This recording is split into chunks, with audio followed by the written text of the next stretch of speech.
m'intéresse. J'ai en même temps la curiosité de ce que j'ai fait, et en même temps j'ai tendance à me dire que ça Bonsoir à tous. Bon, bienvenue pour cette conférence à l'École supérieure d'art Pays Basque. On est très heureux de vous voir nombreux. Vous êtes nombreux. Avant qu'on démarre, je voulais vous informer, la semaine prochaine, même jour, même lieu, on a Emmanuel Louis Grand, qui est artiste, jardinier, donc un autre univers, qui sera là pour une conférence. C'est donc un artiste invité qui s'occupera des annéens qui sont en cursus de licence, diplôme national d'art. Voilà, donc il viendra nous parler de son travail. Qui, quelque part, on pourrait faire des ponts avec le métier d'architecte en ce qui concerne l'espace public, puisqu'il fait pas mal d'interventions dans le domaine de l'espace public. Mais ce soir, nous accueillons Xavier Laïbar. En tous les cas, merci d'avoir accepté cette invitation. Donc, à partir de ton travail, qui est certainement... je ne dirais pas un modèle, mais une façon d'aborder l'architecture parmi toutes les façons d'aborder l'architecture. On est très heureux de voir ça ici. Je pense que certains connaissent localement son travail. Par rapport à nos étudiants, c'est l'occasion aussi de parler d'un métier, enfin en tous les cas par ton prisme, parce que comme je le disais, il y en a plein. Un métier possible pour nos formations artistiques, on va dire. J'ai lu récemment que dans le panel très large des professions possibles à l'issue de nos formations artistiques, quand on interroge les parents, qu'ils soient parents d'élèves en classe de pratique amateur ou en classe supérieure d'art ou d'études d'art, aucun ne cite le métier d'artiste plasticien comme possible. Par contre, les deux métiers qui viennent tout de suite, c'est graphiste et architecte.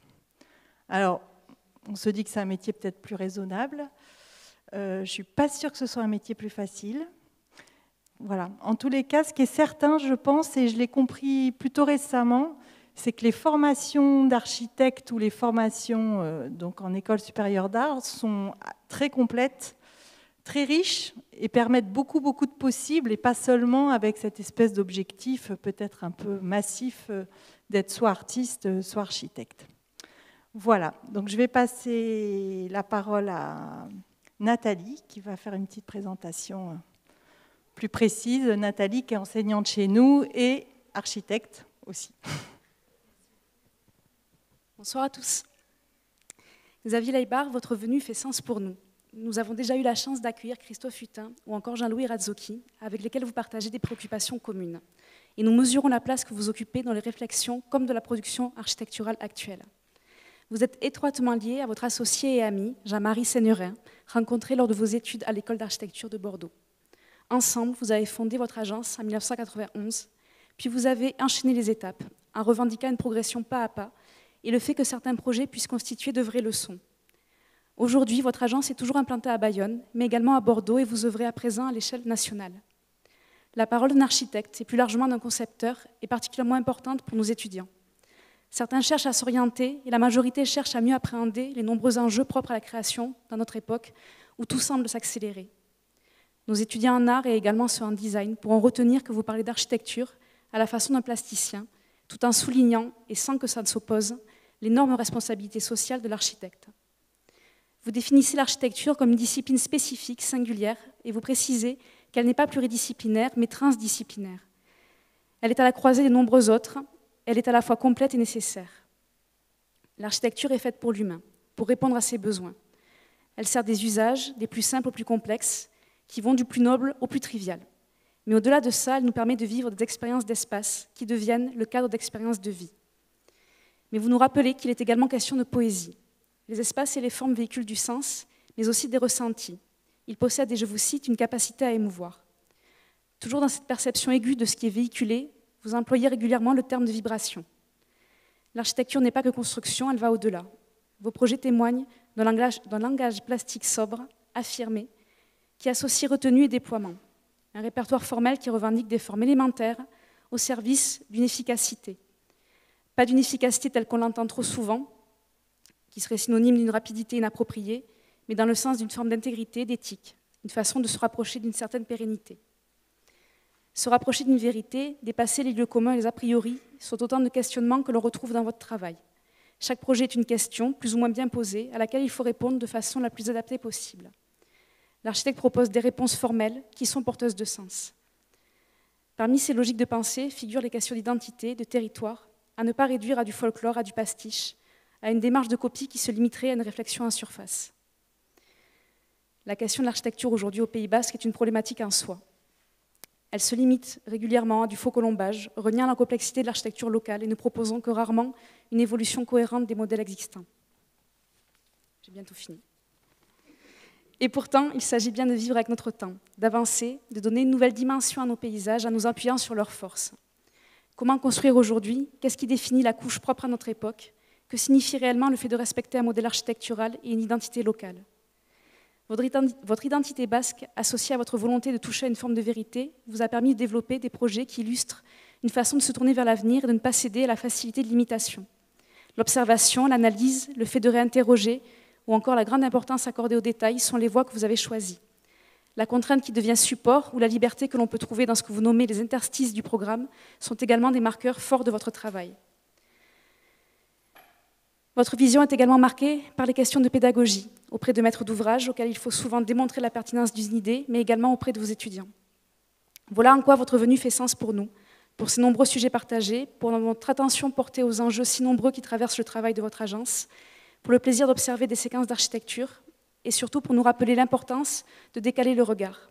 Nous vous remercions d'être ici ce soir et nous vous souhaitons une bonne conférence parmi nous.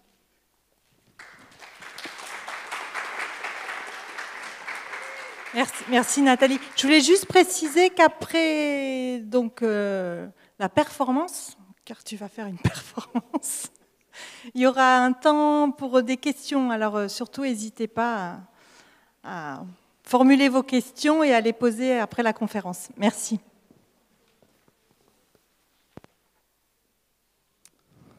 Bien, merci d'abord pour cette très, très belle et très touchante introduction. C'est très gentil. Merci à l'École d'Art pour cette invitation. Et merci à vous tous et toutes d'être ici ce soir et d'avoir la patience de venir m'écouter un jeudi soir. J'ai envie de dire en introduction que je prends la parole parce que voilà, mais je parle au nom d'un collectif qui est l'agence Aybar Seigneurin. Jean-Marie Seigneurin, mon associé historique, est là. Et au fond, ça aurait pu être lui largement autant que moi. C'est une conférence qui arrive à un moment un peu particulier de notre histoire interne d'agence, puisque l'agence a 30 ans cette année. Donc voilà, il y a une sorte de... C'est un moment où je pense qu'on peut prendre un peu de recul sur ce qu'on a fait. Et puis il y a une page un peu nouvelle qui va s'écrire, puisqu'il y a quatre nouveaux associés qui vont bientôt intégrer la structure, avec une passation progressive. Voilà, 3 d'entre eux sont là ce soir. Donc ça, voilà, cette conférence elle est vraiment un peu singulier dans l'histoire de notre parcours. Je structurerai un peu mon propos en 2 temps. Un premier temps, je vais dire un peu théorique entre guillemets, c'est-à-dire au fond, moi je crois que pour faire de l'architecture, comme probablement pour faire n'importe quelle pratique de la création, du champ de la création, il faut d'abord essayer d'avoir une structuration mentale, une pensée, un point de vue sur le monde. Donc je vais essayer de vous dire au fond d'où je parle, d'où je regarde les choses. Alors voilà. Et puis ensuite, il y a toute une série de projets, l'idée étant pas du tout de rentrer dans chacun d'entre eux dans le détail, mais plutôt de balayer, sinon 30 ans de production, en tout cas un regard un peu croisé sur ce qu'on a pu faire, de manière à ce que vous ayez un aperçu un peu large.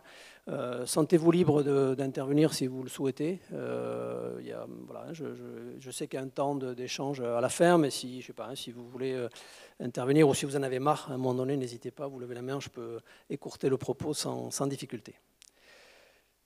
Donc je commence voilà, sur ces 10 points, ces 10 thèmes qui, j'espère, vous éclaireront sur comment on voit les choses, comment on pense. Le premier d'entre eux, on l'a appelé « Temps sauvage et incertain », avec une illustration de Tomaszewski, qui est un Andrés Gusk, pardon, qui est un photographe allemand que vous connaissez probablement dans cette école. Qu'est-ce qu'on a voulu dire là? Ce sentiment assez étrange qui, moi, m'amène à penser que depuis plus de 2000 ans, on va dire, c'est-à-dire à peu près le moment où l'architecture commence à se théoriser, les mouvements de pensée ont subi de très très lentes évolutions. Il y avait une espèce de constance multiséculaire et les choses évoluaient très en douceur avec des transitions. Ça ne veut pas dire qu'il n'y avait pas des débats d'idées, mais globalement, se situer dans le champ de la pensée était quelque chose de relativement simple. Il y avait des repères, il y avait une espèce de stabilité, il y avait des références. Depuis la fin du mouvement moderne, c'est en gros depuis la fin des années 60, il y a une espèce de fragmentation de la pensée qui rend extrêmement difficile de se construire un point de vue. C'est-à-dire lorsque vous avez finalement des grands axes de conception, des champs théoriques qui sont établis, se référer à une posture qui peut être considérée comme académique, peu importe, mais se référer à une posture est assez simple. Quand tout d'un coup tout ça éclate et qu'on n'a pas des grandes postures, mais plutôt une multitude de points de vue, c'est très difficile de se construire. Là, je m'adresse plus aux jeunes, aux étudiants. C'est fabriquer un point de vue d'auteur dans un monde parcellisé où on est plutôt face à des additions de points de vue qu'à des systèmes de pensée structurés. C'est extrêmement difficile. D'où ce titre de Temps sauvage et incertain qui, entre parenthèses, fait référence à un ouvrage de Patrice Goulet dans les années 80. Le deuxième grand thème, c'est celui d'une discipline singulière. Alors, l'architecture, ça a été un peu rappelé par Delphine. Beaucoup de gens pensent que c'est quelque chose qui est un peu à la croisée. Vous voyez, il y a un peu de théorie, un peu de pratique, un peu de géométrie, un peu d'art, un peu de ceci, un peu de cela. Moi, je suis très réfractaire à cette idée. Je pense que l'architecture, c'est un champ disciplinaire spécifique. Du reste, il était théorisé depuis plus de 2000 ans. Vitruve a écrit le premier traité d'architecture, Vitruve, architecte romain, un siècle avant Jésus-Christ. Donc c'est une discipline qui a un corpus et qui a des systèmes de référence et de pensée très établis et auxquels on peut se référer. Et si je devais définir ce qui fait peut-être la singularité, la spécificité de cette discipline, je pense qu'il n'y en a pas beaucoup, peut-être on pourra en discuter avec les gens qui enseignent ou qui étudient l'art. Pour moi, c'est que c'est un savoir incluant un faire. Il y a un architecte qui est plutôt un théoricien qu'un praticien qui s'appelle Arnoldo Rifkin, qui est d'origine argentine, qui a théorisé ça, et qui dit au fond, l'architecture, c'est la conjonction dans un même espace-temps, c'est-à-dire au même moment, d'une connaissance et d'une mise en application de cette connaissance. C'est-à-dire ce n'est pas d'abord j'apprends et ensuite je mets en pratique, c'est une simultanéité. Je ne vais pas développer trop longuement, mais si on réfléchit à ça dans le champ de la pratique artistique, moi, il n'y a guère que le cinéma que je vois présenter des analogies avec ça, quoi. Et donc, je pense que ça génère une singularité disciplinaire assez forte. Le point suivant, c'est l'idée une idée en architecture. Alors j'emprunte à Gilles Deleuze, qui était un grand philosophe français, qui a fait une conférence très très belle sur la question de la création, dans laquelle il dit une chose assez simple, mais qui moi m'a beaucoup, qui m'a un peu bouleversé, qui m'a remis les choses un peu dans l'axe. Il dit dans le monde de la création, il n'y a pas d'idée in abstracto, c'est-à-dire il n'y a pas d'idée qui ne trouverait pas un espace d'application. Il dit il n'y a que des idées en quelque chose. Et donc un architecte, il a des idées en architecture, comme un cinéaste va avoir des idées en cinéma ou un écrivain en littérature. Ça paraît simple, ça paraît banal, mais si on le creuse un peu, ça n'est pas tant que ça. C'est-à-dire ça renforce l'idée que nos champs de connaissances ne sont pas croisables, mutables, hybridables, comme on dit aujourd'hui, terme très à la mode, où finalement n'importe qui pourrait faire à peu près n'importe quoi et avoir une opinion sur n'importe quel champ. Moi, je crois un peu l'inverse. C'est-à-dire que, en tout cas, mon métier, c'est d'avoir des idées en architecture. On ne prétend pas en avoir sur d'autres champs disciplinaires, mais en architecture. Cinquième sujet, c'est Utilitas, Firmitas, Venustas, qui est la triade vitruvienne. C'est finalement une espèce de point d'appui qui renvoie fondamentalement à ce qu'est l'architecture, en tout cas à mes yeux. L'utilitas, c'est le fait que l'architecture doit d'abord rendre service, être utile, c'est-à-dire au fond être en cohérence avec ce qu'on lui demande. Ça traduit le fait que l'architecture est une discipline de la commande. Ce n'est pas une pratique artistique, c'est une discipline de la commande, même si évidemment l'art pendant des siècles était un art de commande, mais là il est indissociable, on va dire, de la commande. On ne peut pas pratiquer l'architecture sans commande. Et elle a une vocation, elle a une utilité au sens un usage, et l'usage est clé. Firmita, c'est la question de la solidité. Ça renvoie tout de suite à l'idée que la question constructive en architecture, elle est ontologiquement liée, à mes yeux, à la définition du projet lui-même, c'est-à-dire qu'il n'y a pas d'architecture sans fait constructif. La construction n'est pas quelque chose qui vient se rajouter, vous voyez, à un concept, à une idée. La construction fait partie fondamentale, ontologique de l'acte de création. Et puis il y a Venustas. Venustas, ça veut dire la beauté. Et c'est toujours un peu délicat d'aborder ces sujets dans une école d'art où finalement le beau, voilà, c'est des sujets qu'on aborde un peu sur la pointe des pieds, quoi, hein. Moi, je le trouve essentiel, cette question du beau. Et je renvoie le beau non pas simplement une esthétique, mais au fond une capacité à émouvoir. Et ça m'amène au point suivant, ça a été rappelé tout à l'heure en introduction, cette idée que l'architecture, de mon point de vue, c'est une poésie spatiale, au fond. Et l'image en référence, c'est une image d'un architecte andalou qui s'appelle Alberto Campo Baeza, qui dit l'architecture, c'est de la poésie mise en espace.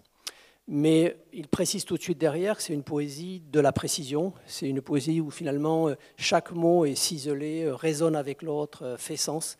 Donc ce n'est pas une espèce d'improvisation spontanée, c'est une construction. Mais une construction qui a comme vocation clairement de générer de l'émotion. Moi j'ai le sentiment que, alors évidemment on parle confortablement dans un amphi, on se réfère tous à la France ou au moins à l'Europe occidentale. Globalement, on a un pays qui est équipé. Et donc le sujet, lorsqu'on construit, c'est beaucoup plus que simplement faire un équipement supplémentaire, quel qu'il soit, hein, du logement, un équipement public, sportif, peu importe. Donc c'est beaucoup plus que de répondre à un programme, beaucoup plus, c'est d'être capable, en tout cas d'essayer, de susciter, de générer cette émotion. Pour moi, c'est ça la quintessence du sujet, et c'est évidemment extrêmement difficile, on y arrive des fois, d'autres moins. Mais l'objet, il est là, quoi, hein, au fond, de faire vibrer l'être humain. L'architecture comme outil de transformation du réel, c'est la suite logique. C'est une photo de dos d'Eduardo Chillida, que vous connaissez tous ici, un sculpteur basque parti maintenant, mais bon, de très grande puissance, et qui considérait qu'au fond, la sculpture servait aussi à ça, quoi, hein. La création en général, ça sert à porter un regard sur le réel qui transforme. L'architecture, c'est un levier très puissant de transformation parce que l'architecture, par définition, c'est très intrusif. L'architecture, ça bouscule, ça casse, ça creuse, ça construit, ça altère, voilà, l'architecture. Donc, de fait, ça transforme le réel. Mais l'idée, c'est que cette transformation, elle conduise dans la mesure du possible à un réel évocateur, voilà, un réel qui transcende un peu, quoi, vous voyez, c'est-à-dire qu'il vous amène un peu plus loin. Et ça, c'est l'objectif qu'on essaye de se fixer dans chacune de nos réalisations. La responsabilité sociétale de l'architecte, ça a été dit aussi tout à l'heure sur le propos liminaire, pour moi, elle est très importante. Ça, c'est une pièce de Jorge Oteiza, que vous connaissez forcément, et qui lui disait, au fond, j'ai reçu, on m'a transmis un savoir, une connaissance, j'ai eu cette chance-là, et moi je m'identifie assez à ça, donc je me dois de le rendre, au fond, et de le rendre aux gens qui me l'ont transmis, alors la région, le pays, peu importe, au territoire, on va dire, au sens large du terme, qui me l'a transmis. Donc je pense que nous, on a cette responsabilité-là, c'est-à-dire qu'on reçoit une culture, une connaissance, il est important de la mettre au service, au fond. Et puis, sur des sujets plus, j'allais dire, d'actualité, ou en tout cas qui ont une prégnance très forte en ce moment, on nous parle beaucoup de la responsabilité environnementale, de l'écologie, ces questions qui nous touchent, hein, qui sont transverses. Moi, le message comme ça que j'ai envie de vous dire, c'est qu'il y a trois sujets autour de la question écologique environnementale qui sont, de notre point de vue, de nature très différente. Il y a celui de l'économie d'énergie, qui est sans doute, enfin en tout cas de mon point de vue, le levier numéro 1. Aujourd'hui, on consomme trop d'énergie, et en particulier trop d'énergie fossile, et c'est sans doute le facteur déclenchant du changement climatique qu'on est en train de subir. Donc probablement que le premier sujet, il est là, et celui-là, il n'est pas très difficile à résoudre en architecture, au fond, parce que faire des bâtiments extrêmement isolés, voire qui produisent de l'énergie, ce n'est pas finalement d'une si grande complexité que ça. Le deuxième, il est l'éco-responsabilité. Vous savez, le maintien des milieux, c'est de dire que chaque projet doit être extrêmement attentif finalement, à maintenir, voire à créer de la biodiversité. Ça, c'est un sujet auquel nous, on est devenus extrêmement sensibles. Et là aussi, voilà, ça se fait. Il y a des manières de le mettre en place qui ne sont pas si sophistiquées. Puis il y en a un troisième, qui est celui peut-être que les gens entendent le plus et qui pour moi est le plus délicat, celui avec lequel je suis le moins à l'aise, qui est la question du matériau biosourcé, vous savez, de l'utilisation de matériaux éco-responsables, qui, à mon avis, nous font courir un risque. Si on ne prend pas garde, en tout cas, si on ne fait pas un pas de côté, vous voyez, si on ne se laisse pas emporter dans cette vague-là, où finalement, on finit par construire tous de la même manière, quel que soit l'endroit où on construit, au mépris de l'identité des territoires. Moi, j'ai très peur de ça. L'architecture, ce n'est pas un bien de consommation, c'est éminemment un bien culturel, en tout cas de mon point de vue. L'architecture, ça fait sens parce que ça construit le patrimoine. Et le patrimoine, on ne le construit pas tout seul à partir de rien. Le patrimoine, c'est un fil, c'est une continuité, c'est un continuum. Et donc, il faut que les choses s'accrochent les unes avec les autres. Et donc, il y a des identités de territoire qui me semblent être extrêmement importantes. Et je suis très réservé sur cette espèce de prêt-à-porter constructif, vous voyez, qu'on nous présente, voire qu'on nous impose, et qui me paraît relever d'une vision en plus extrêmement consumériste, où on commence à penser à déconstruire l'architecture avant même qu'elle soit construite. Vous voyez, il y a quelque chose de... On consomme, on jette, on recycle. Pour moi, l'architecture, ce n'est pas ça. L'architecture, c'est la pérennité, c'est la stabilité, c'est du durable au sens premier du terme. L'architecture, c'est aussi, dans la continuité, matérialité et précision. Nous, on est très attachés à la question de la matérialité de l'architecture. En quoi elle est, comment elle est. La matière, c'est comme le fait constructif. Ce n'est pas quelque chose qui vient en plus, c'est déterminant. C'est absolument déterminant. L'espace, il acquiert sa qualité par la lumière et par la matière. Sans matière, ça ne marche pas bien, évidemment sans lumière encore moins, mais la combinaison des deux, elle est absolument essentielle. Et la précision, c'est la question de la géométrie. La géométrie, c'est un outil multimillénaire aussi, qui nous semble excessivement important pour faire de l'architecture. Voilà, les choses sont dessinées, sont précises et sont calculées. Et enfin, il y a le sujet d'essayer de construire une démarche d'auteur. Voilà, il n'y a aucune prétention derrière, c'est juste l'idée que ça fait 30 ans qu'on pratique et qu'on essaye de donner du sens à ce qu'on fait et qu'on espère que les projets s'emboîtent les uns avec les autres. Et il y a cette ambition de construire une démarche et pas simplement d'additionner des projets. Voilà, ceci étant dit, je vais passer sur quelques réalisations. Delphine, tu m'arrêtes quand le temps est écoulé. Je vais les montrer très rapidement. Le but, encore une fois, n'est pas de faire une exégèse de chaque projet, mais plutôt juste de vous donner une lecture. Le premier projet, ça se passe au Bouscat, à côté de Bordeaux, en plein centre-ville, et c'est un projet très important qu'on vient de livrer. Important pour nous en tout cas, parce que c'est une pièce urbaine très significative, on fait presque 400 logements dans l'axe du tram. Enfin, c'est un projet qui nous a occupés pendant, 5 ou 6 ans. Globalement, ça se présente comme ça. C'est une ancienne concession automobile qui, comme souvent, la ville grignotant sur la ville, elle chasse un peu les activités comme ça qui sont très consommatrices de foncier. Et donc on récupère une très grosse pièce urbaine en plein centre, dans laquelle on met en place très vite un dispositif. On commence à travailler par le vide. C'est-à-dire que ce qu'on dit, c'est qu'à ces échelles-là, il faut que les vides soient publics, il faut que les vides soient pratiqués par tous. Et donc on installe un système de venelles, de ruelles, pour que le projet soit peureux à traverser. On installe des pièces urbaines qui, globalement, viennent s'installer dans la continuité des épanelages. Et il se trouve que ces épanelages, je passe un peu vite, mais ces épanelages, ils sont très fragmentés, c'est-à-dire qu'on passe du R+1 au R+8 sur la longueur de la rue. Donc ce sont des configurations urbaines assez rares, c'est pas très courant qu'il y ait de telles ruptures d'épandage. Et donc on se dit, nous, quelque chose qu'on avait appris, du reste en travaillant sur le secteur sauvegardé à Bayonne, c'est que finalement une règle qui paraît comme ça un peu simple, un peu, presque des fois un peu timide, en fait, elle est super efficace. La politesse urbaine, c'est souvent juste de se raccorder héberge pour héberge, quoi. Et ça marche plutôt pas trop mal. Le plan masse, c'est ça. Et en coupe, voilà ce que ça donne. Et très rapidement, la réalisation, c'est ça. C'est-à-dire, c'est finalement la traduction directe, je crois, du plan masse avec une architecture minérale très simple, au fond. C'est du logement, principalement. Et ça mixe du logement social et du logement en accession, avec également des résidences personnes âgées, des commerces, des bureaux. Enfin, c'est des programmes mixtes, on va dire, mais à dominante de logement. Voilà, qu'on vient de livrer. Je passe rapidement sur les sujets de ce mélange entre une écriture un peu tendue et la présence du végétal, sur le fait que, encore une fois, les espaces, tous les entre-deux sont publics. Et ça, on essaye de faire en sorte que ça fabrique des lieux, quoi, des lieux à vivre, des lieux un peu de plaisir, quoi.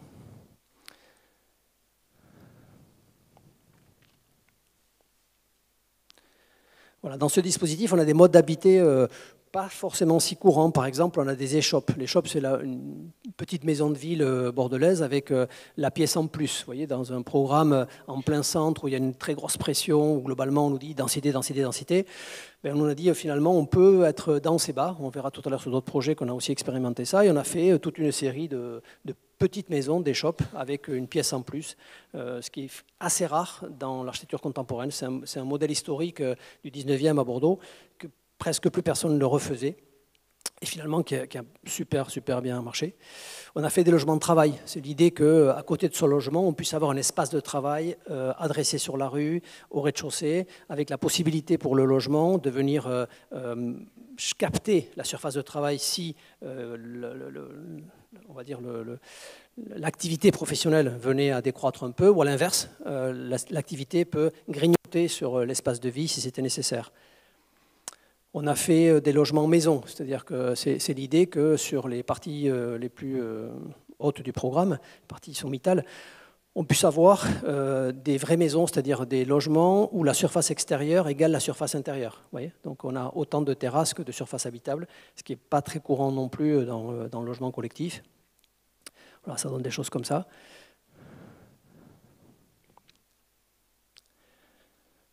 Quelques images un peu plus de détails. Un autre projet à Nantes, c'est rigolo parce que c'est aussi la reconversion d'un site, là c'est plus Renault, c'est Citroën. C'est sur l'île de Nantes, donc c'est un peu, pour nous dans notre métier, c'est un peu le Saint-Dessin, c'est un endroit voilà, où on est extrêmement regardé, il y a une attention énorme portée à l'architecture, il y a un aménageur qui est très puissant et très regardant. Et globalement, le projet, c'est une opération mixte où on fait du bureau, du logement, du commerce. Et quand je dis commerce, c'est plutôt de la moyenne surface, quoi. Donc avec des trames bâties très particulières, c'est-à-dire que globalement, si vous voulez, une trame de logement, c'est-à-dire une largeur, une épaisseur de bâtiment de logement, c'est dur que ça puisse faire plus de 15 mètres. 15 mètres, 16 mètres, c'est un peu le max, c'est très compliqué d'aller au-delà. Or là, on avait des emprises à rez-de-chaussée sur un des deux bâtiments, celui qui est en haut là, qui faisait 25 mètres. Donc voilà, il y a une vraie question de comment on superpose, en fait, vous voyez ce dessin en coupe là, comment on superpose un bâtiment épais avec un bâtiment moins épais, qu'est-ce qui se passe entre les deux, et comment on fait de ça, non pas une terrasse perdue, mais quelque chose d'un peu singulier. Bon, la traduction c'est ça, avec donc un bâtiment de bureau sur la gauche, un bâtiment de logement immédiatement derrière. Très grande attention portée à la matérialité, c'est du béton de ciment blanc, brut fini, donc il y a voilà, c'est une espèce de pierre coulée presque, hein, pierre contemporaine. On commence à sentir là ce qui se passe, c'est-à-dire que vous voyez entre le rez-de-chaussée épais et ce qui se passe au-dessus, qui est moins large, vous verrez tout à l'heure ce qu'on fait, ce qu'on a proposé. Il n'y a quasiment que des logements traversants, ce qui n'est pas très courant. On doit être, je sais pas, 90 ou 95% de logements traversants, voire à triple orientation, avec des rapports à l'extérieur très généreux et des modes d'habiter très singuliers. Voilà, les façades opposées sur rue et sur cœur d'îlot. Des cœurs d'îlot toujours publics, c'est-à-dire ça c'est assez, voilà, c'est des choses qu'on arrive à faire, c'est le fait de dire au fond la limite de propriété, elle est au ras de la façade et tout le reste est partagé, en tout cas est d'usage public. Ça change complètement la perception de l'espace. Bon, quelques détails sur voilà, matérialité, traitement des garde-corps, des balcons, bon, je passe vite là-dessus. Voilà par exemple la question de comment on passe de la trame large à la trame épaisse, en faisant des logements pièces en plus. Voilà, c'est-à-dire qu'on a des logements qui sont des espèces de T2 avec de très très belles terrasses et au fond de la terrasse une pièce supplémentaire qui peut être une chambre d'appoint, qui peut être un espace festif, qui peut être une salle de sport, qui peut être globalement ce qu'on veut. Alors qu'on avait quelques réticences de l'opérateur immobilier en disant mais qui ça va intéresser, ça a été probablement les premiers logements qui sont partis. Parce que ça fabrique des lieux comme ça, des espaces contenus, qui sont, à mes yeux en tout cas, très agréables à vivre. Vous voyez, c'est-à-dire qu'on est sur des espèces de cours patios, et tout d'un coup, cette surépaisseur, au lieu d'être un bout de terrasse perdu, ça devient une extension du logement en quelque sorte. Ça, c'est le logement de base, le T3, qui est non seulement traversant, mais un double loggia. C'est-à-dire qu'on a des logements qui, systématiquement, dédoublent les loggias sur les deux façades. Et puis, au fur et à mesure où on monte, on a des logements en duplex avec des loggias qui deviennent vraiment des espaces presque sculpturaux en quelque sorte. C'est-à-dire la peau se perce, la fenêtre laisse passer, disparaît au profit d'une trémie, d'un trou qui laisse passer la lumière. Et ces trémies, elles sont sur le plan vertical, sur le plan horizontal. Et donc on a des logements qui ont un rapport dedans-dehors un peu unique, je pense. Il se trouve qu'en plus on est relativement haut, donc comme l'épanelage général est un peu plus bas, il y a des vues dégagées sur le grand paysage. Et ça permet de scénariser l'espace extérieur. Vous voyez, c'est-à-dire que le dehors c'est pas la petite terrasse, c'est quelque chose qui prend beaucoup de puissance et une valeur d'usage assez pas courante.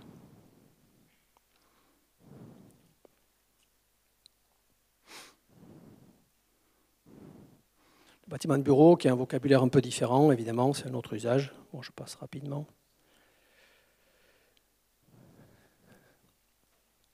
Un autre projet à Nantes sur un secteur complètement différent. Ça, c'est des projets récents que je vous montre. Après, je vous montrerai des projets plus anciens. C'est un projet, pareil, c'est des projets longue haleine. Je ne sais pas, ça doit être 5-6 ans, quelque chose comme ça.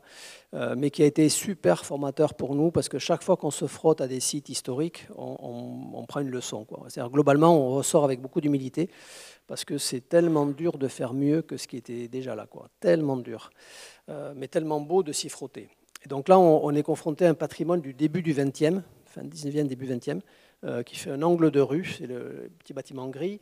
Et finalement, on se fixe une règle toute simple qui est de dire les bâtiments existants définissent une sorte d'étalon, d'épanelage d'étalons, d'épaisseur étalon, qu'on va développer sur tout le projet. C'est-à-dire qu'on s'interdit d'être plus épais que les bâtiments anciens et d'avoir une morphologie, une forme différente de celle des bâtiments anciens. On va évidemment l'écrire un peu différemment, mais globalement on fixe cette règle. Et donc le projet, c'est ça, vous voyez, c'est-à-dire qu'il y a un angle historique et puis on vient dérouler une sorte de ruban en pierre de tuffeau, qui est la pierre nantaise, qui vient comme ça s'enrouler tout autour du projet et créer un système de cours intérieurs qui étaient déjà là et qui sont des surprises urbaines incroyables. C'est-à-dire des façades qui sont relativement planes, simples, peut-être sèches, on pourrait dire. On découvre, on fait des espèces d'expériences spatiales incroyables en pénétrant, en rentrant dans l'épaisseur, parce qu'on découvre des dedans un peu insolites, un peu insoupçonnés de l'extérieur. C'était une très très belle surprise de l'architecture du 19e. Par exemple, ça donne ça, vous voyez, c'est-à-dire que des espaces qu'on a un peu de mal à imaginer lorsqu'on est dans la rue et qu'on voit une façade d'alignement très simple, juste ordonnancée. Donc ça, c'est un programme mixte où il y a à la fois du logement, un grand équipement public et un très gros pôle associatif. Donc c'est des programmations qui sont assez belles parce qu'elles mixent finalement les usages. Et donc elles autorisent à des rencontres un peu étonnantes entre le déjà là et le projet. Par exemple, sur la gauche de l'image, c'est l'épaississement d'un bâtiment ancien et au fond, c'est le bâtiment ancien rénové. Donc ça crée des choses un peu singulières. Le projet, il développe cette ligne-là que j'évoquais, avec tout d'un coup des grands creux, et ces grands creux deviennent des loggias, non, pas très courantes non plus, je pense. Voilà, par exemple, hein, ce qui peut se passer, donc des échelles, malgré la taille du projet, c'est un assez gros projet, des échelles qui nous semblaient, nous, en tout cas, relativement douces, quoi. Enfin, une espèce d'aménité, quoi.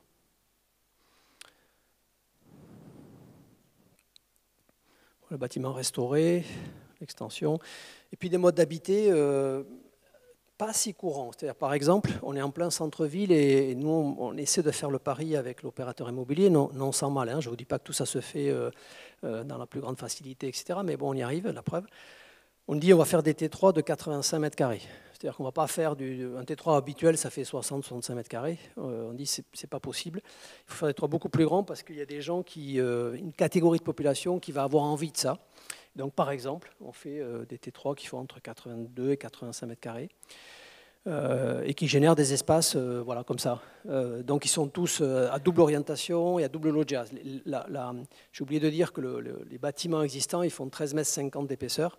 Et donc, c'est une trame un peu pas évidente, pas habituelle, mais qui, tout d'un coup, le fait de s'être imposé ça, facilite énormément le logement traversant. Le percement sur le toit.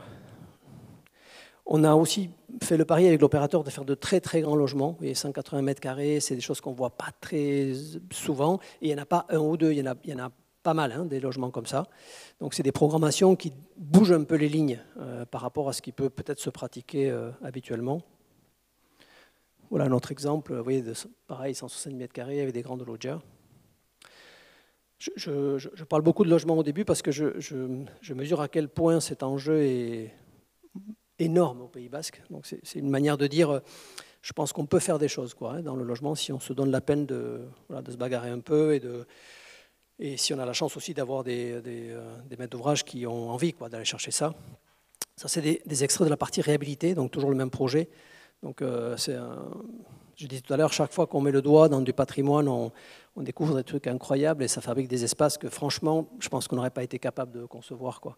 Donc ce sont à chaque fois des surprises magnifiques, quoi. La réhabilitation, c'est un plaisir incroyable. Et puis il se trouve qu'il y avait dans ce projet quelque chose de vachement difficile à faire, où nous on a eu très très peur longtemps, c'est-à-dire qu'il y avait des salons qui à Nantes sont très connus, qui s'appellent les salons Mauduit, qui sont des salons art déco, qui avaient une très longue tradition festive et syndicale, qui avaient des décors, mais la coque, l'édifice était en péril de ruine. Donc on nous a demandé en fait de récupérer les décors et de les replacer dans un espace qui aurait les mêmes proportions. Donc c'est un exercice, enfin vous voyez, on est un peu mal à l'aise entre pastiche, pas pastiche, et voilà, ça donne des choses comme ça, qui, voilà, insolites, curieuses, quoi. Enfin pas habituelles pour nous, mais qui nous ont procuré pas mal de plaisir. Un projet à Bordeaux, important aussi, pas loin de 200 logements, en bord de Garonne, entre la Garonne et les bassins à flot. Donc un territoire incroyable, enfin, c'est une chance quoi, d'intervenir sur ce genre de site, où on fait le bâtiment qui est là, ça là, où l'urbaniste nous dit... Vous avez un défi, les gars, là, c'est-à-dire qu'il faut faire une opération de logement. Alors, il y a du logement social, du logement libre et du logement étudiant. Et le défi, c'est de pouvoir dialoguer avec la Cité du Vin, qui est sur la gauche, là, et les piles du pont Chaban. Vous voyez, donc c'est pas un défi si simple, quoi. En plus, avec une opération de logement. Donc, c'est comme ça, a priori, le logement, ça paraît un peu ingrat, il faut monter haut, c'est dense. Et donc, on fait le pari de dire on va faire non pas une architecture, mais plutôt une superstructure. Vous voyez, c'est-à-dire quelque chose où finalement le vide prend plus de place que le plein, pour dialoguer avec deux autres presque superstructures. Donc ça donne ça, qui est donc un bâtiment très très très très percé. Ce qu'habituellement on ne peut pas trop faire quand on fait du logement, d'abord parce que pour les moins initiés, quand on fait du bâtiment, de logement, le vide coûte plus cher que le plein. Sur une fenêtre, ça coûte plus cher qu'un mur. pour faire simple. Donc si vous augmentez la taille des fenêtres, évidemment, ça devient un peu tendu. Et en plus de ça, aujourd'hui, si vous augmentez trop la taille des fenêtres, vous avez trop d'apport thermique, donc il y a un subtil jeu qui globalement conclut à entre 20 et 25% de la surface vitrée, enfin de la surface habitable qui peut être faite en vitrage. Avec un truc comme ça, jamais on n'aurait pu sortir le projet. Et donc on se dit, il faut qu'on trouve un moyen d'augmenter la taille des percements sans nuire ni au confort thermique, ni à l'équilibre général de l'édifice. Et donc le sujet, c'est de faire des vitraux, c'est-à-dire de remplacer la fenêtre par un vitrail, en gros, et d'utiliser des verres opaques et des verres clairs, et que ces verres opaques soient très directement inspirés des teintes un peu de la Garonne. Vous voyez, c'est-à-dire ces mélanges de vert brun, très inspirés du travail de soulage notamment. Et donc il y a voilà, cette idée que la fenêtre devient presque un travail plastique, quoi. C'est des fenêtres sans menuiserie qui sont toutes sans menuiserie apparente, tout en verre extérieur collé. Donc c'est des technologies qu'on n'utilise pas souvent en logement, plutôt réservées aux tertiaires, parce que ça coûte un peu d'argent, mais qui tout d'un coup changent tout, quoi. Avec des bétons, c'est des bétons bruts finis, teintés, couleur un peu mine de plomb.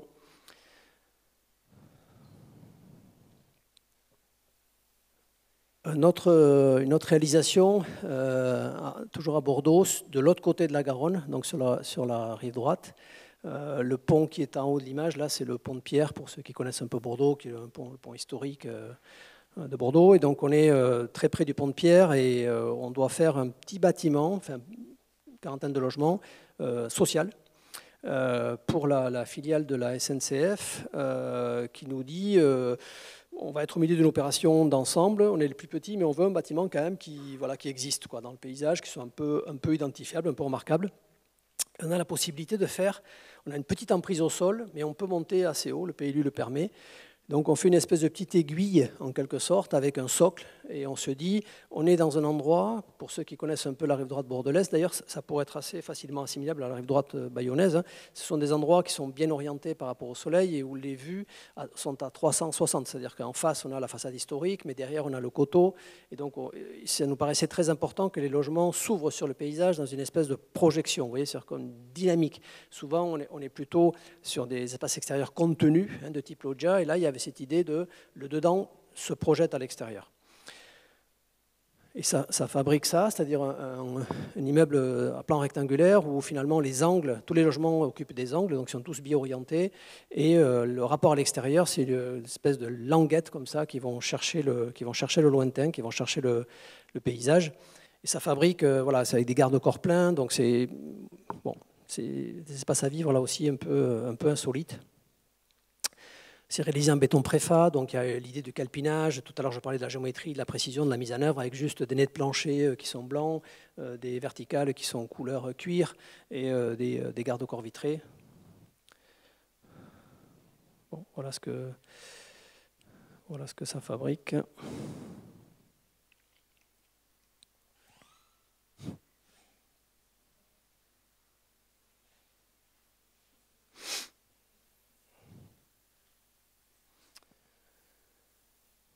Reflet de Loire, là on repart à Nantes sur un projet en locatif social. Donc c'est sans doute les projets qui sont les plus tendus économiquement, mais on est sur un site un peu exceptionnel, à la sortie d'un pont qui s'appelle le pont Willy Brandt, à côté du stade Marcel Sopin, où on fait ça là, ce bâtiment qui est ici là, voilà, sur l'angle.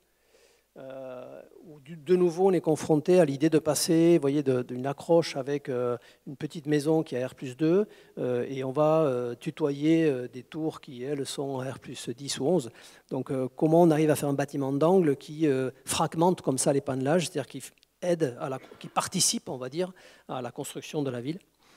Avec une écriture voilà, en béton, en associant le béton peint avec le béton bouchardé lasuré.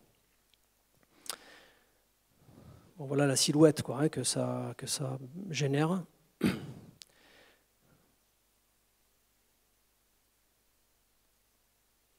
Le dessin d'origine et la réalisation. Voilà, juste pour, et des logements où là aussi on on parvient à faire du T3 traversant à double loggia, donc c'est pas si courant, mais on peut le faire même sur du logement en locatif social. Donc on était plutôt, on était fiers de pouvoir offrir ça, quoi, au fond, comme qualité de vie à tous. Une matérialité assez forte, assez expressive, quoi. On repart à Bordeaux, à côté du lac. C'est ce que vous voyez sur la gauche, là, c'est le lac de Bordeaux. Bordeaux-Lac, donc. Un quartier qui s'appelle Ginkgo, qui est un quartier fait un peu de toutes pièces. Pas facile, des architectures un peu hétérogènes, mais avec un plan guide, un travail urbain assez fort, qui en gros consiste à dire les bâtiments viennent s'implanter à l'alignement, en limite, et fabriquent un intérieur.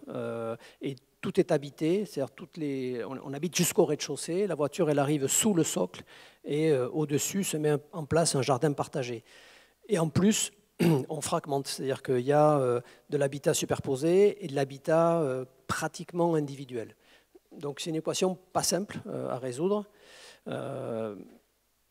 Ça fabrique ça.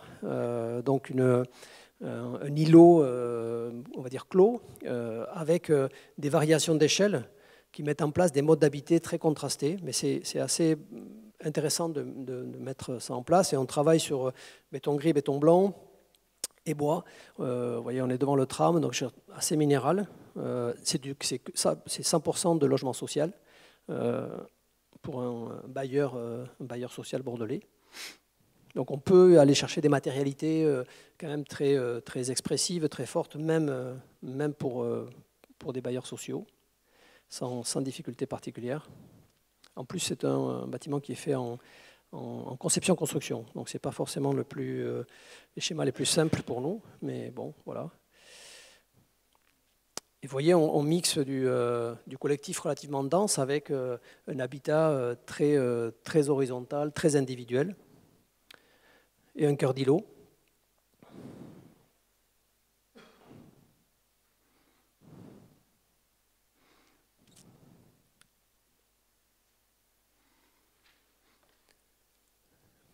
Une autre réalisation à Bègles, qui peut-être parlera à d'autres, où alors le contexte urbain, c'est qu'on est en vis-à-vis d'un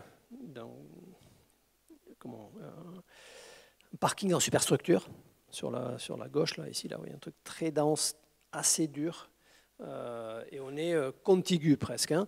Et donc l'idée de dire, si on y va avec le compas et l'équerre, ça va être très sévère.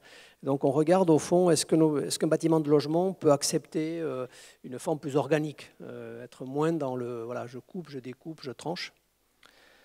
Donc on prend comme image de référence ça, c'est l'idée d'une sorte de galet qu'on viendrait ouvrir, creuser, et quand on le creuse apparaît une matière un peu différente, vous voyez, comme une espèce de pierre précieuse, et que quand on l'ouvrirait, à l'intérieur viendrait sortir quelque chose d'un peu insolite.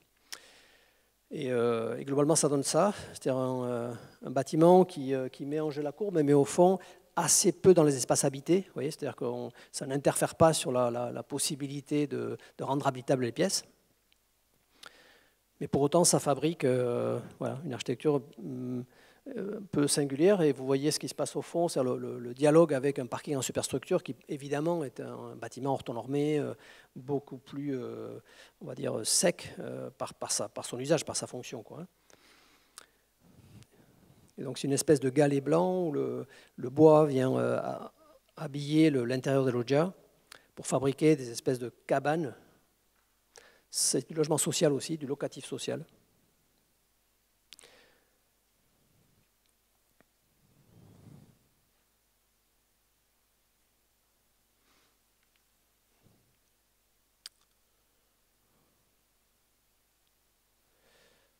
Voilà.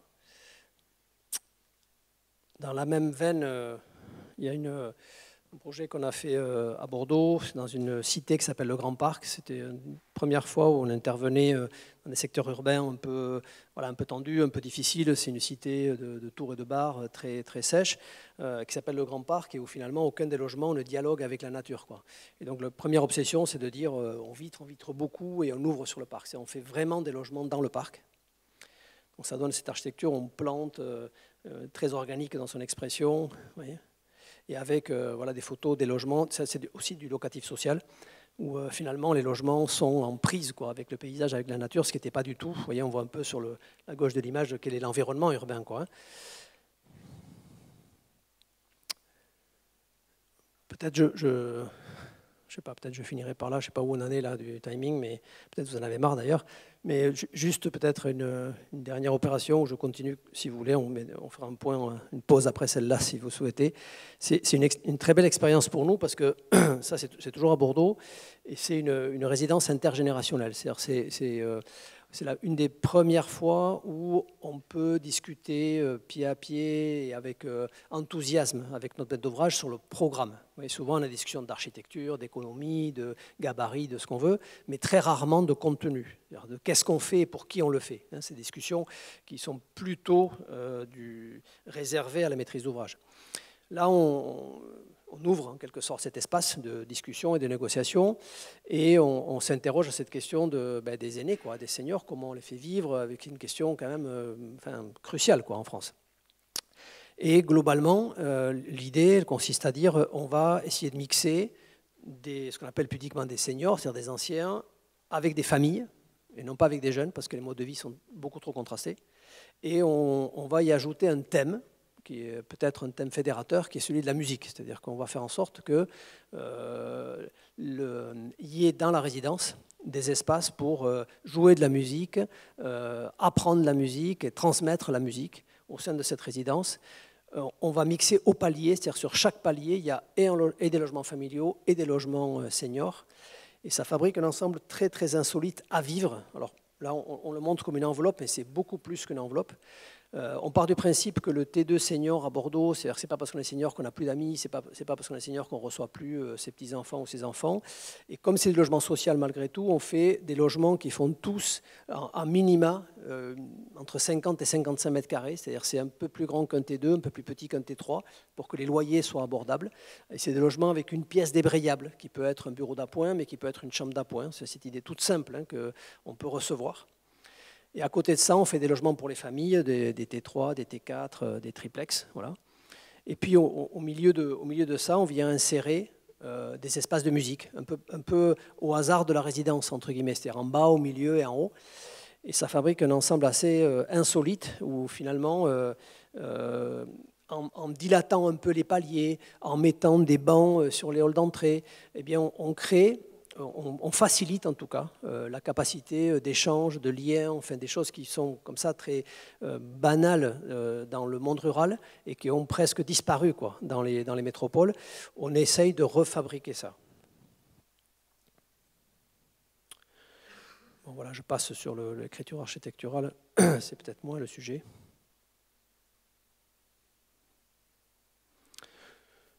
Voilà, je ne sais pas si peut-être vous en avez assez. J'ai encore des choses, mais on peut. Oui.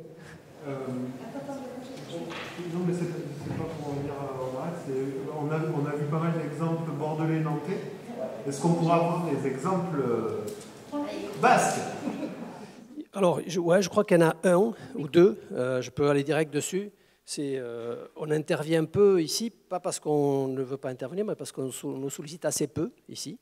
Donc, on montre des exemples de ce qu'on a fait, quoi. Voilà, ça, par exemple, ça c'est un projet qui n'est pas très loin d'ici, à Anglette, là. C'est pour un bailleur social, donc c'est du locatif social et de l'accession sociale, où le sujet, c'est de dire, est-ce qu'on peut faire danse et bas? Voilà, c'est-à-dire que vous savez, ici, il y a ici ailleurs, mais ici particulièrement, il y a une espèce d'appréhension de la hauteur, de crainte de voir des bâtiments hauts arriver. Et pour autant, le foncier est une denrée tellement précieuse que si on fait bas et peu dense, on en consomme beaucoup et c'est pas terrible. Donc l'idée, c'est est-ce qu'on peut être bas et dense? Et donc tout le projet, c'est une réflexion là-dessus. Comment on peut faire de l'habitat soit individuel, soit presque individuel, assez dense, mais assez bas.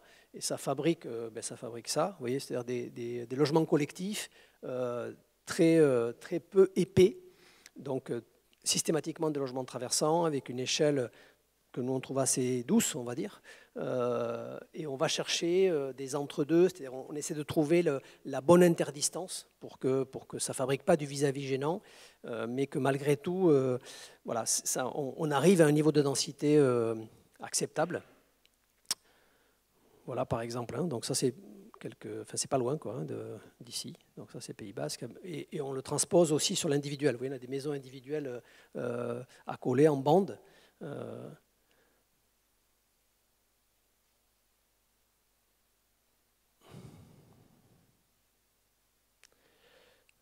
Voilà, ça c'est Pays Basque, et je crois qu'on a une réhab. Je vais passer vite fait, il me semble. Voilà, ça c'est Pays Basque. C'est quelque chose qu'on vient de faire. C'est l'ESTIA, l'école d'ingénieurs. Donc peut-être certains connaissent.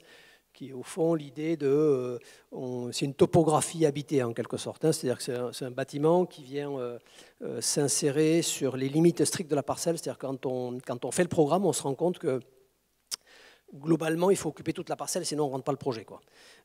Et donc on a cette idée de dire, c'est un peu comme si on découpait au scalpel, vous voyez, la parcelle avec sa topographie et qu'on l'a relevée, quoi. Et on fait des couches comme ça. Voilà. Et donc le projet, il a cette géométrie parce que la parcelle a cette géométrie, parce que la topographie, globalement, a cette géométrie. Ce n'est pas une recherche plastique seulement. Et donc il y a un travail sur le dedans-dehors, sur la lumière, parce que c'est une école d'ingénieurs au Pays Basque. Donc le sujet, c'est comment on peut aller vers l'extérieur, mais aussi comment on fabrique des intérieurs qui aient le maximum d'aménité possible. C'est-à-dire comment on fait un intérieur qui soit pas simplement un espace de circulation. Tout à l'heure, ça a été dit, enfin, nous, on attache beaucoup d'importance aux entre-deux. En fait, à ce que le programme ne définit pas. Vous voyez, le programme, il vous définit des pièces, des salles de classe, des salles d'informatique, de je ne sais quoi. Il y a des choses qu'il ne définit pas. Et c'est souvent dans ce qu'il ne définit pas que l'architecture s'exprime le plus, quoi. Donc là, par exemple, c'est là. Voilà, cet espace-là, il est nulle part dans le programme, mais au fond, il fait en grande partie, je pense, enfin, j'espère en tout cas, la qualité du projet. Ça, c'est le Pays Basque. Ça, c'est une petite école à Biarritz, qui est une réhabilitation-extension d'une école du début du siècle, assez belle, patrimoine, on va dire courant, hein, qui n'est pas exceptionnel, mais qui avait le mérite d'être là. On avait la possibilité dans le concours de le démolir ou pas. Nous, il nous semblait évident qu'il fallait le conserver, qu'il fallait venir l'étendre, le poursuivre, l'agrandir. Donc c'est tout ce travail qu'on essaye assez fin, un peu de couturage urbain. Alors c'est une école en plus en centre-ville, très difficile, hein, sur une parcelle très contrainte, où on fabrique des dessous et des intérieurs. Voilà, donc ça c'est Biarritz.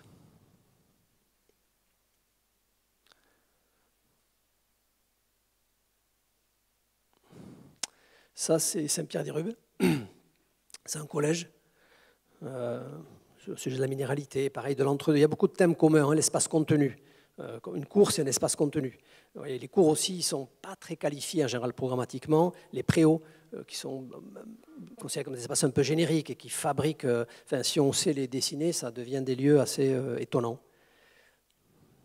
Ça peut être des lieux où l'architecture existe, quoi. Ça, c'est pas... Je crois que c'est... Si je ne me trompe pas... Ça non plus, c'est pas Pays Basque.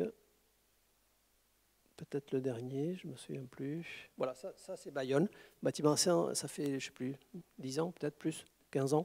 C'est une maison de la solidarité départementale à la ZUP à Bayonne, qui est un projet qui est un peu en introversion parce que ça reçoit un public extrêmement sensible, en difficulté, et donc dans un environnement qui est beau, mais quand même très, un peu fort, on va dire. On travaille sur la cour intérieure, sur le patio, un espace qui inspire, je crois, enfin en tout cas, je l'espère, une forme de sérénité, de tranquillité, quoi, hein, parce qu'il s'adresse à un public qui a sans doute besoin de ça. Donc ça, c'est Pays Basque. Ça, c'est Pays Basque aussi. C'est une usine, bon, je passe vite, de salaison de jambon, mais c'est un projet, j'en ai beaucoup de plaisir à faire, parce que comment on installe un très gros équipement dans un paysage naturel. C'est toujours difficile. Peut-être je conclue là-dessus. Ça, c'est un vieux projet pour nous. Je ne sais pas, ça doit avoir une vingtaine d'années, quelque chose comme ça. Je ne sais pas, Jean-Paul, non, plus. Peut-être 25 ans, peut-être. Ouais. Qui a été une leçon d'architecture incroyable parce que c'est une commanderie de l'ordre de Malte, donc une commanderie médiévale, qu'il fallait convertir en centre d'éducation au patrimoine. C'était une idée du président du département de l'époque, qui avait eu l'idée, à mon avis assez belle, de dire on fait des classes vertes, on fait des classes de neige, on fait des je sais pas quoi, pourquoi on ne ferait pas aussi des classes de sensibilisation au patrimoine pour les enfants, et en même temps un lieu de recherche et d'expérimentation, en même temps un lieu d'exposition. Et donc un bâtiment qui était un bâtiment, vous l'avez vu, un peu austère, un peu dur, on se rend compte qu'il a une réversibilité, un potentiel de reconversion impressionnant. Et donc c'est une magnifique leçon pour nous, et un peu d'humilité. Voilà, merci.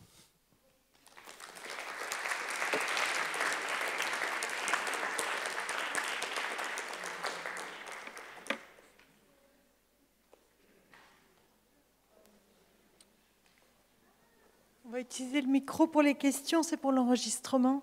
Donc, qui est-ce qui veut...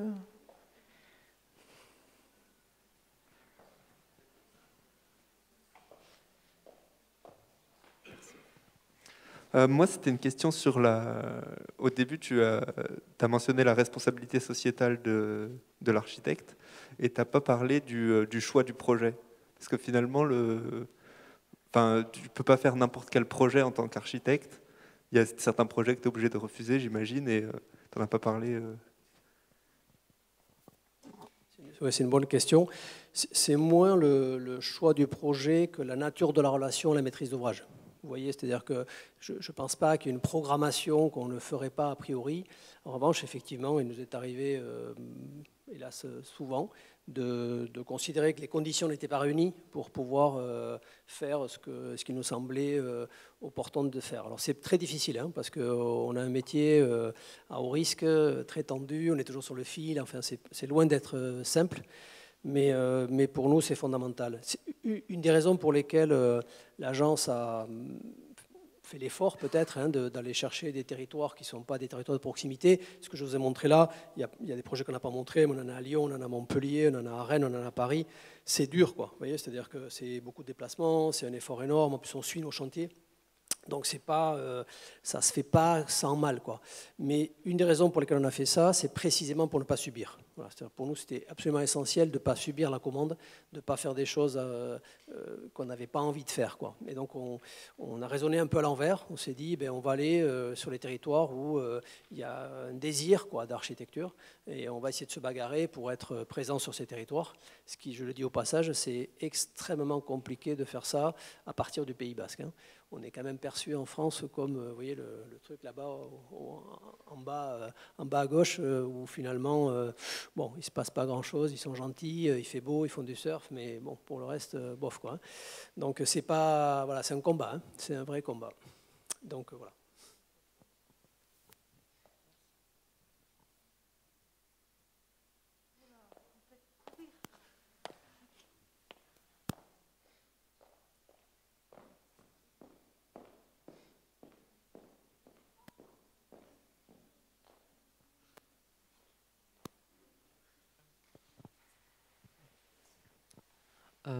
Est-ce que vous avez certaines inspirations, que ce soit des architectes ou des artistes?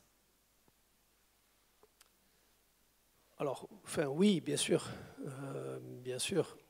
mais comment je vais répondre à ça?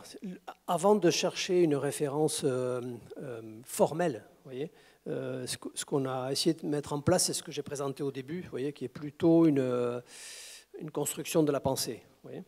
Ça, c'est le premier élément de réponse, hein, c'est de dire, c'est pas, tiens, on est sensible à tel ou tel architecte, c'est au fond, comment on construit un système de pensée. Après, évidemment qu'il y a des architectes qui nous touchent, si vous voulez, ou des architectures qui nous touchent. Elles ont, je pense, un point commun, c'est l'idée d'abord d'une forme de, je pense, simplicité constructive. Oui, on n'est pas dans la sophistication constructive.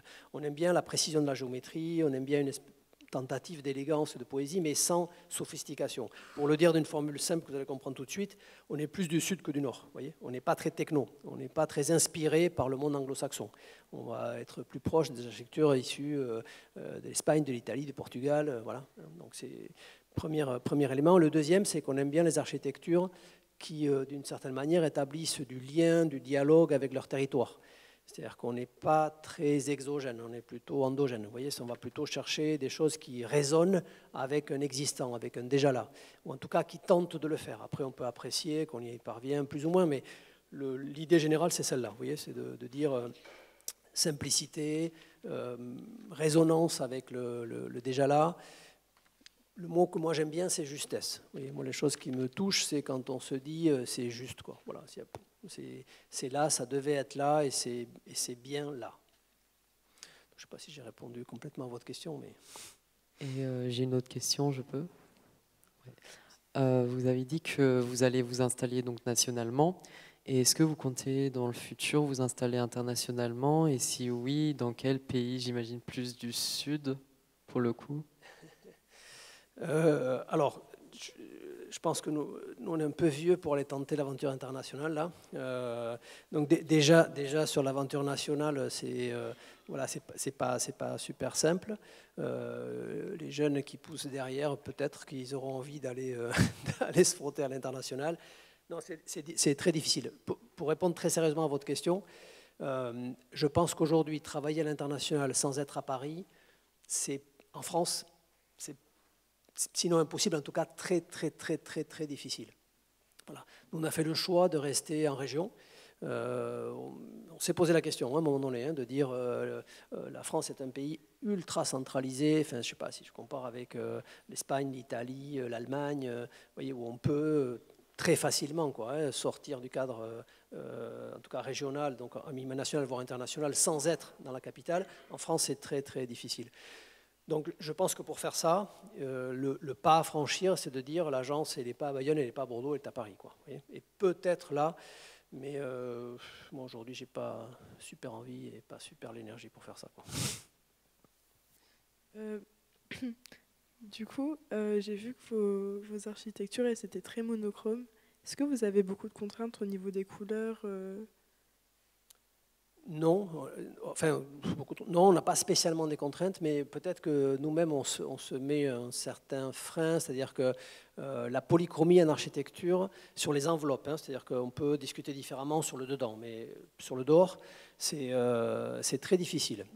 D'abord, la couleur en extérieur est très photosensible. Donc les bâtiments polychromes, ils ne se comportent pas très bien dans le temps. J'insiste sur les enveloppes. Je ne parle pas de la chapelle Sixtine. Vous voyez, je peins une coupole, là, c'est un autre sujet. Mais si je commence à mettre de la couleur en extérieur, c'est très compliqué. Et ce qui nous touche, c'est moins la couleur que la matière. Vous voyez, c'est-à-dire qu'on est plus sensible au grain, à la texture, au calpinage, qu'à la question de la couleur. On aime bien une espèce de neutralité, peut-être parce qu'on est porté nous-mêmes par une forme de, entre guillemets, d'abstraction. Vous voyez, on n'est pas dans le qui cherche à être surexpressive, mais plutôt un peu contenue, plutôt un peu réservée, j'ai envie de dire. D'accord. Merci.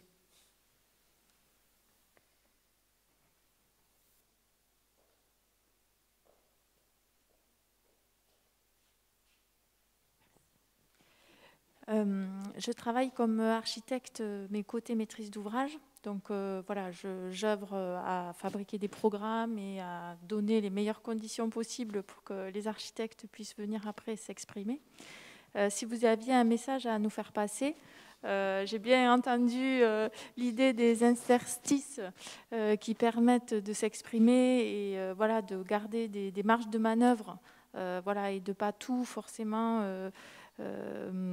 comment dire, trop cadré pour que voilà, vous puissiez avoir, ne serait-ce qu'au niveau des surfaces, des marges de manœuvre. Mais voilà, au-delà de cet aspect-là, est-ce que vous auriez d'autres choses à communiquer de manière générale? Merci pour l'élégance de la question. C'est rare que les maîtres d'ouvrage nous demandent des conseils. Moi, je sais pas, ce que j'ai envie de vous répondre, c'est co-construire. L'espace de la programmation, c'est un espace de projet. Voilà, c'est quelque chose qu'on met assez peu en avant. On a l'impression que la programmation, c'est un sujet un peu technique et financier. Et en fait, pour moi, pas du tout, quoi. C'est-à-dire, le projet, il commence lors de la programmation. Et pouvoir partager ça, c'est sans doute le meilleur moyen d'arriver à faire des choses. Parce que moi, je crois beaucoup... Je dis en introduction que je pensais que l'architecture était une discipline singulière. Cette posture, quand je m'applique à moi-même, je la reconnais aussi chez l'autre. C'est-à-dire que maître d'ouvrage, c'est un métier, qui en l'occurrence n'est pas le mien. Mais par contre, mettre sur la table des expériences croisées, ça permet probablement d'arriver à des résultats infiniment plus puissants que lorsque l'architecte arrive très en aval dans la chaîne de décision. Aujourd'hui, la chaîne de décision, elle commence souvent par le technicien, puis le politique, puis ça revient au technicien, et en fait, en bout de course, il y a la maîtrise d'œuvre. Je pense qu'ouvrir l'espace de la programmation, c'est, à mon avis, le meilleur moyen de bouger les lignes, parce que chacun amène son expérience, et des choses qui paraîtraient théoriquement difficiles, voire impossibles, tout d'un coup, elles apparaissent.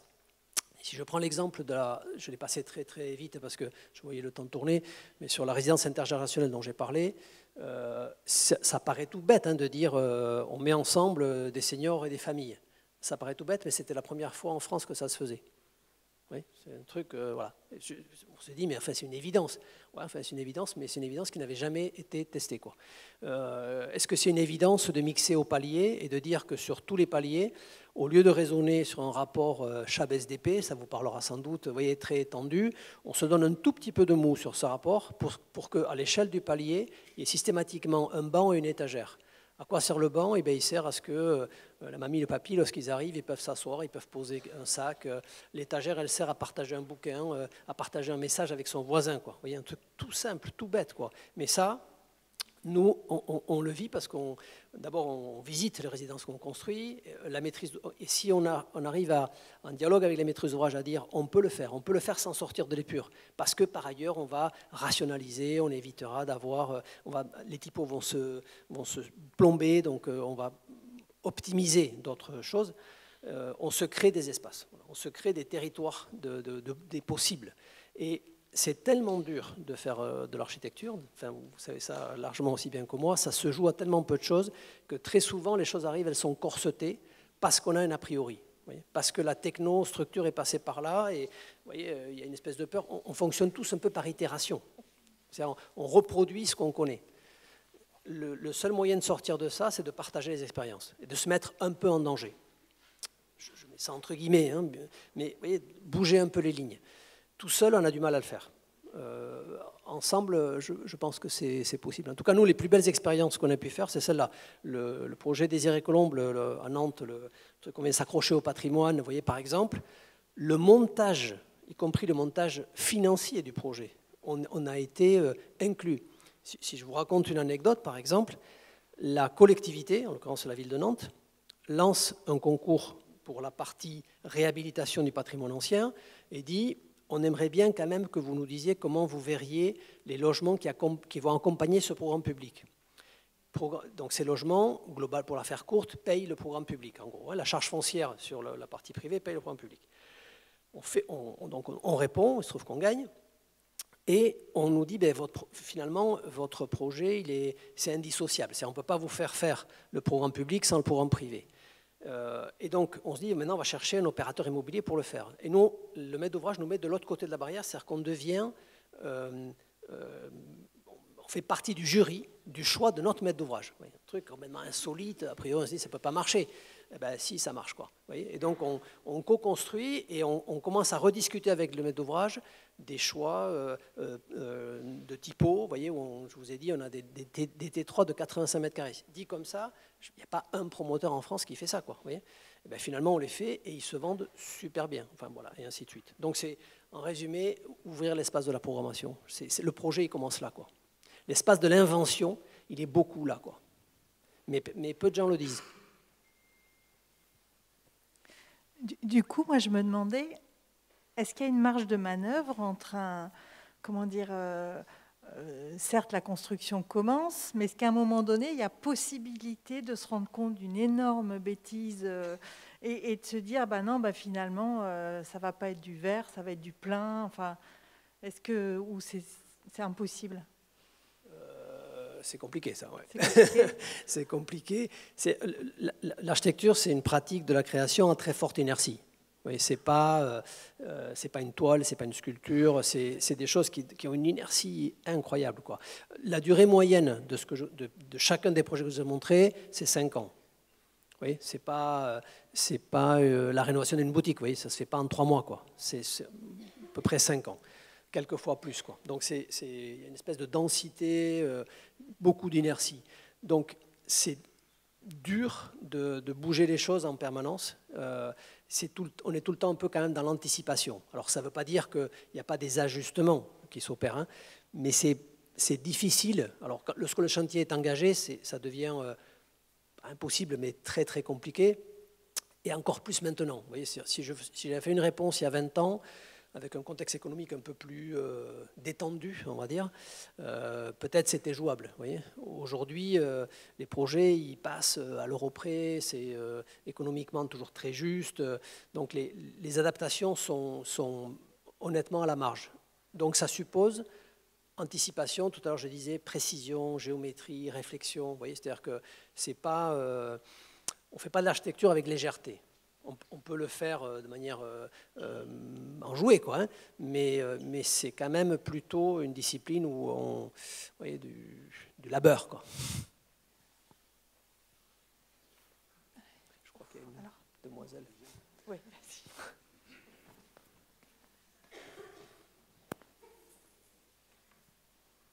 Merci. Bonsoir. J'aimerais savoir quel a été votre ressenti lors de la première construction de votre projet? Émotion énorme.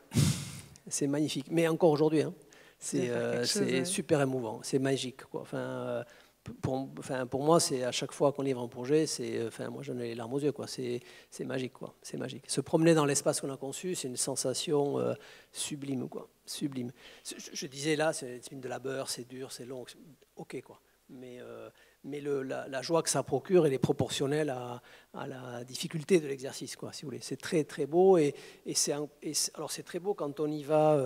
Nous on essaye de le faire à chaque fois avant que ce soit livré, vous voyez, c'est-à-dire une espèce de rapport un peu intime, quoi, avec ce qu'on a fait pour apprendre, vous voyez, se mettre, je sais pas, prendre la mesure des choses, vous voyez, le ressentir, vibrer, quoi, un peu.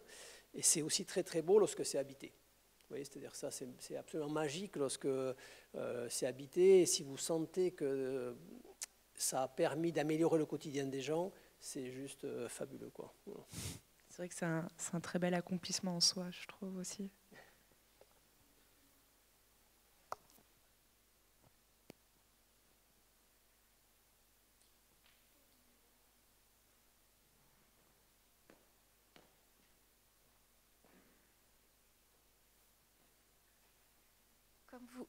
Comme vous le rappeliez au début de votre présentation, disons grosso modo depuis les années 60, il y a un éclatement des points de vue possibles sur notre monde ou ce qui ferait notre réalité.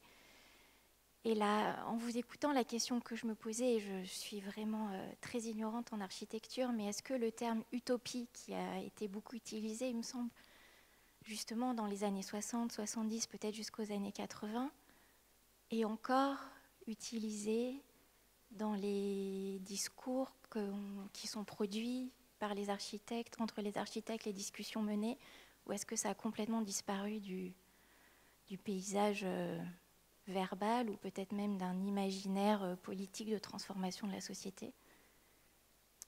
C'est une très très bonne question. Alors ça n'a pas du tout disparu, mais il y a des natures de pratiques différentes. Il y a des architectes qui considèrent que leur levier d'action sur le monde, c'est le projet au sens la mise en œuvre de la pensée spatiale, sans que forcément ça conduise à l'acte de construire. Vous voyez, et donc là, on est exactement sur ce registre-là. Vous voyez, c'est-à-dire qu'on fait des projets qui peuvent avoir un niveau d'ambition très très fort, qui sont un peu des projets manifestes. Vous voyez. Donc il y a un champ de la profession qui fait ça et qui construit peu, très ponctuellement. C'est-à-dire qu'entre deux réalisations, on est plutôt dans le domaine du laboratoire de la pensée, quoi. Vous voyez. Nous, on ne se situe pas du tout sur ce registre. Alors ça ne veut pas dire qu'on ne réfléchit pas, qu'on n'essaye pas de bouger les lignes, hein, mais nous, on aime construire, on aime faire, quoi. Donc le rapport au réel, si vous voulez, c'est pour nous plutôt une source de plaisir qu'une crainte. Et ce qui nous plaît, c'est de bouger les lignes du réel. Vous voyez, si l'utopie vous fait sortir du réel, propose une alternative au réel. Nous, on est plutôt dans le décalage subtil par rapport au réel. Vous voyez, c'est-à-dire qu'on pense que on n'est pas des gens qui considèrent que le grand sort de l'architecture va arriver, mais plutôt que c'est par des petits coups successifs. Vous voyez, c'est des petits coups d'épaule successifs qui font que la trajectoire se dévie, quoi. Donc ces deux postures existent.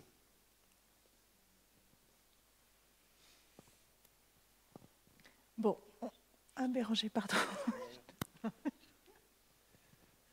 Pour le plaisir, j'aimerais avoir, peut-être pas un avis, mais j'aimerais vous entendre parler de l'architecture urbaine du Sud Pays Basque. Matérialité, espace, tout ça.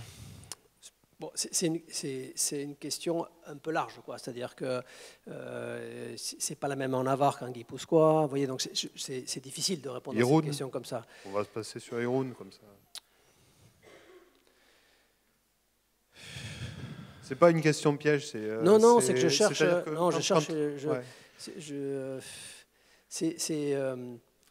Je sais pas. Si vous me parlez d'Irun, Irun est une ville, si vous voulez, qui a un patrimoine récent. C'est très difficile de faire la ville sur la ville lorsqu'il n'y a pas un substrat, une sédentarisation. Vous voyez, c'est-à-dire si je compare, je sais pas, Irun et Fontarabie par exemple, on est sur une ville qui a du patrimoine, qui a une histoire, et une autre qui est très récente. Ça ne crée pas le même contexte. Voilà, premier point. Ensuite, à Irun, il y a eu l'obligation de construire vite et beaucoup.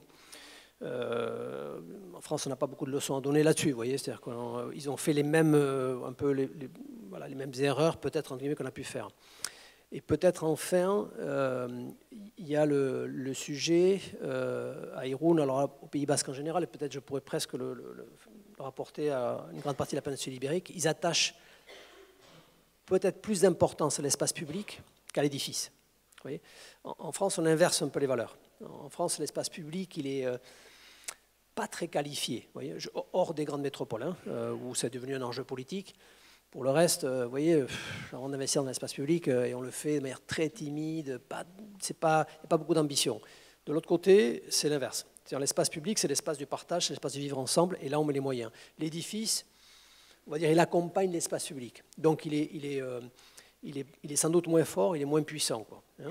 Et on revendique l'idée de construire en collectif. Donc nous, vu d'ici, ça nous choque beaucoup. Vous voyez, on a globalement un système d'étalement urbain incroyable où chaque personne qui veut sa maison, globalement, un jour ou l'autre, au Pays Basque Nord, elle arrive à l'avoir, quoi. De l'autre côté, non, quoi. Vous voyez, donc ça crée des formes urbaines très contrastées, mais je pense qu'il faut les regarder à la lumière de ce prisme-là, quoi. Non, mais moi j'aime assez, c'est pour ça que... D'accord. Okay. Merci beaucoup. Merci à vous. Merci à tous et rendez-vous jeudi prochain avec Emmanuel Louis-Grand.